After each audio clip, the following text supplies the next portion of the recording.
Janvārī Nacionālo bruņoto spēku komandieru amatā stājās ģenerālmajors Kaspars Pudāns. Savukārt zemesardzes komandieru amatā tika apstiprināts pulkvedis Aivars Kļukovs.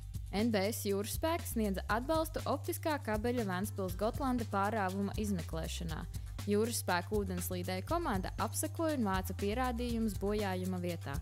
Šobrīd valsts policijā ir ierosināts krimināla process. Stiprinot reģionālo drošību un aizsardzību, Latvijā ieradās Zviedrijas mehanizētais kājnieku bataljons, lai pievienotos NATO daudznacionālajai brigādei Latvijā.